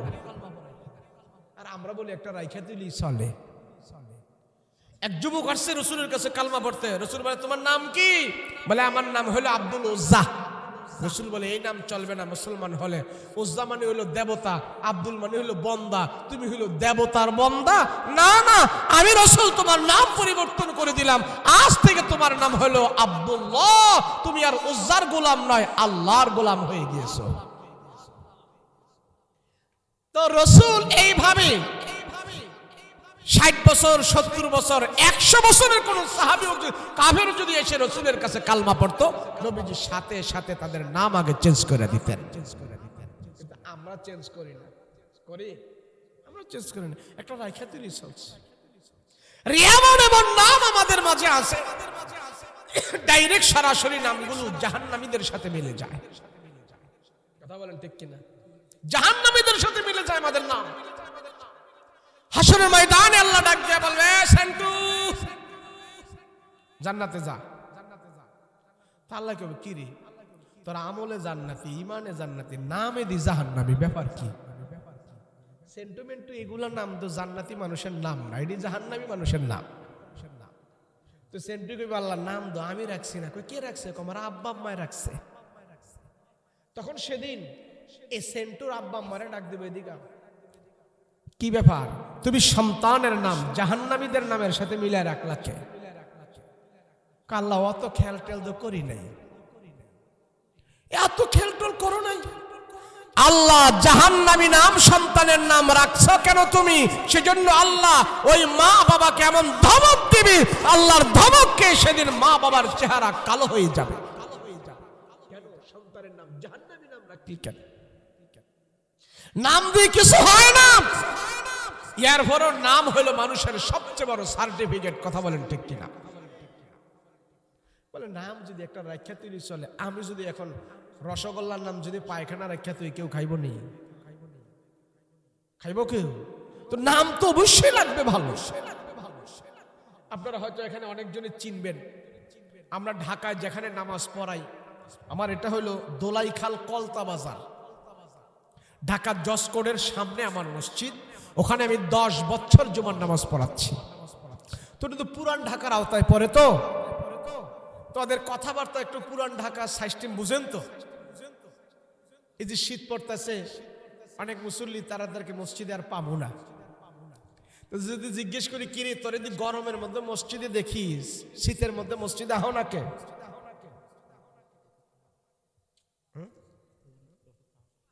বুঝি না আপনার কথা। আমি অপেক্ষা করলে আমি কি করতাম? আমার করণীয় কি? নিয়ে এলাম না, সমস্যা নাই। নিয়ে আসেন, আমি ছেড়ে দেবো তো, সমস্যা নাই। আরে আমি তো আপনাদের ভাষা অনেক বুঝি না অনেক সময়। এখন কিরে তরে দি গরমের মধ্যে মসজিদে দেখি এসির নিচে, ফ্যানের নিচে, তো শীতের মধ্যে তোরা পাই না কে? এই তুই মসজিদে আহস না কে? জানো না আমার উম্মতকে আল্লাহ পাক সান কফাইল্লা বানাইছে। সান কফাইল্লা, শান কফাইল্লা। কেমনে? বুখারী শরীফের মধ্যে হাদিস আসছে, রাসূল বলেছেন, গুররান মুহাজ্জালিনা মিন আসারিল ওযু। আমার উম্মতকে ওযুর ভিতরে আল্লাহ 4টা ফরজ দিয়েছে। কয়টা ফরজ? যদি বলেন না কয়টা? 4টা ফরজ দিয়েছে। এই 4টা ফরজ আমার উম্মত যখন আদায় করে, হাত ধোয়, পা ধোয়, মুখ ধোয়, মাসে করে, এই 4টা ফরজ অন্য কোন নবীর উম্মতের বেলায় ফরজ ছিল না, এটা আমাদেরকে ফরজ কইরা দিচ্ছে। এই 4টা ফরজ যখন উম্মতে মুহাম্মাদি আদায় করবে, ওযু করবে, নামাজ পড়বে, কোরআন তেলাওয়াত করবে, এই অঙ্গ প্রত্যঙ্গগুলো হাসরের ময়দানে নূরের লাইট হয়ে জ্বলতে থাকবে। আমি রাসূল চিনে চিনে সুপারিশ করে জান্নাতে নিয়ে যাব। আর ওযু করলে, নামাজ পড়লে রাসূলের সুপারিশ, না পড়লেও কি সুপারিশ আছে? কথা কয় না দি। রাসূল বলে ওযুর চিহ্ন দেখে আমি সুপারিশ করব, এটা আমার উম্মত। কিন্তু বেটা নামাজই পড়ে না, ওযু করবো কই থেকে? কথা বলেন ঠিক না? কোন হিসাব যদি বলে যে তখন নামাজ রোজা লাগবো না, আমি তো ঘরে ফারাইয়া তরাইয়া সরাইয়া বেহেশত লয়ে যাবো, খালি আমার মুরগা দিবি, খাসি দিবি, গরু দিবি, আমি রাক্ষসের লাইন খাবো, এমন যদি কোনো পিসাব বলে, আমরা কি তারে মানব? কথা বলেন, মানব? যদি নামাজ মাহফু হইতো, ওযু মাহফু হইতো, তো আমার নবীজি শেষ বয়সে ইন্তেকালের আগ পর্যন্ত রাসূল নামাজ পড়লো কেন? কথা বলো ঠিক কিনা? যেই নবী যদি আল্লাহর সাজদা দিয়ে নামাজ পড়তে পারে, তুমি কোথাকার পিসা মারছো? নামাজ রোজা লাগে না? এটাই ভণ্ড, এটাই শয়তান। কথা বলেন ঠিক কিনা? আমরা কি রাসূলকে দেখবো নাকি ভণ্ডকে দেখবো? রাসূলকে দেখবো, আমার রাসূলকে দেখবো, নবীকে দেখবো। নামাজ পড়বেন ইনশাআল্লাহ? পড়বেন? নামাজ পড়বেন ইনশাআল্লাহ? নামাজ পড়বেন? ওযু ছাড়া না ওযু কইরা? শীতের দিনে তো কিছু লোক আছে ওযু ছাড়াই এরা নামাজ পড়ে ফেলে। কিছু কিছু বয়স্ক মুরব্বী আছে, কলের পারে যায়, হারা এদিকে দিক তাকায়, হ্যাঁ লোকজন আসেনি, পুরো শীতের মধ্যে দেখে যে না কেউ নাই, তো মাশাআল্লাহ দিল তাপ্তপ করে উর্পে দিয়ে এইভাবে মাইরা আয়া পড়ে। আসে না না ভাই? ওযু ছাড়া নামাজ হবে না, গুনাহ হবে, ঈমান চলে যাবে ওযু ছাড়া যদি কেউ নামাজ পড়ে। ওযু করলে লাভ না লস? যেটি ওযু করে না এটি হলো কুইরা। কুইরা বুঝেননি? আপনাদের দেশে কুইরা কয় না আইলসা কয়? কুইরা আইলসা সবাই কয় না? ছোট কালে এই কুইরার একটা কিচ্ছা পড়ছিলাম, কয়ালাই হুজুরে আবার আগে। হ্যাঁ, ঢাকা শহর 2 ফকির সারাদিন ভিক্ষা করে শুয়ে রয়েছে। তো ভিক্ষা করে শুয়ে রয়েছে, বিকাল বেলা এক ভদ্রলোক অফিস করে কলা নিয়ে যাইতেছে বাসায়, তো 2টা শুয়ে রয়েছে, তো এক ফকিরে ডাক ডাক, স্যার আল্লাহর রাস্তায় একটা কলা দেন না খাই। তো বেচারার মায়া লাগছে, আরে ফকির মানুষ চাইছে, তো একটা কলা ছিঁড়া হেরে দিছে। তো ফকির কে, স্যার আর একটু উপকার করেন না। কি উপকার? কলাটা যখন দিছে না, কলাটা একটু সোলাইয়া দেন না। তো বেচারা চিন্তা করলো, কলা যখন দিছি এই সোয়াবদার রাখা লাভ কি? এটাও কামাই। দিছে কলা সোলাইয়া, স্যার আর একটু হুকার করেন না। কয় কি? একটু হা করছি, মুখের ভিতর ঢুকাইয়া দেন না। তো বেচারা ভদ্র মানুষ, সে কয় কলা দিলাম সুলাইয়া, তো এই সো আবার রেখা লাভ কি, দেই মুখের ভিতর ঢুকাইয়া। তো দুই ফকির, তো এক ফকিরে কলা এমনি ভিক্ষা করে খাইছে, দূরে এক পুলিশ তাকায় তাকায় দৃশ্য দেখছে। দেখা পুলিশে কয়, হ্যাঁ রে ফকির, সারা রাত শীতের মধ্যে ডিউটি করে কেউ 10টা টাকা দেয় না, তোরে কলা দিছে বেলায় সোডাইয়া মুখের ভিতর ঢুকাইয়া রাখাইতাছি। পুলিশের তো মাথা গরম, এই ব্যাত লইয়া আইসে এই যে ভিড়া শুরু করছে, এত আরামে ভিক্ষা করা কই পাইছো? তো পাশে আরেকটা শুয়ে রয়েছে না, হ্যাঁ স্যার হ্যাঁ ভালো করে দেন, হ্যাঁ বড় হলো স্যার হ্যাঁ ভালো করে ভিড়ান। তো পুলিশে ভিড়ায় আর হ্যাঁ খালি খুশি, হ্যাঁ খালি খুশি হয়। তো খুশি হওয়ার পর হ্যাঁ হুজুরাই বলতেছে, সব আস্তাগফিরুল্লাহ আস্তাগফিরুল্লাহ আল্লাযী লা ইলাহা ইল্লা হুয়াল হাইয়ুল কাইয়্যুম ওয়া আতুবু ইলাইহি লা হাওলা ওয়া লা কুওয়াতা ইল্লা বিল্লাহিল আলিয়্যিল আযীম। আল্লাহুম্মা সাল্লি আলা সাইয়্যিদিনা নাবিয়িনা শাফিয়ানা হাবিবানা মাওলানা মুহাম্মদ সাল্লাল্লাহু তাআলা আলাইহি ওয়া আলা আলিহি ওয়া আসহাবিহি আজমাইন। আল্লাহুম্মা আমিন। ربنا ظلمنا أنفسنا وإن لم تغفر لنا وترحمنا لنكونن من الخاسرين। رب العالمين পরওয়ারদিগারে আলম, আয় আল্লাহ আমি মুসাফির মানুষ, আয় আল্লাহ তোমার বান্দার এতক্ষণ বসে বসে কোরআন ও হাদিস থেকে কিছু কথা শুনেছি, আল্লাহ এই মাজমাকে তুমি কবুল করে নাও। আল্লাহ বক্তা শ্রোতাকে আল্লাহ তুমি কবুল করে নাও।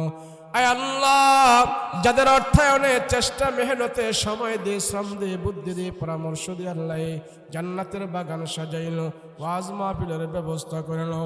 আল্লাহ প্রত্যেকের মেহনত আল্লাহ তুমি কবুল মঞ্জুর করে নাও।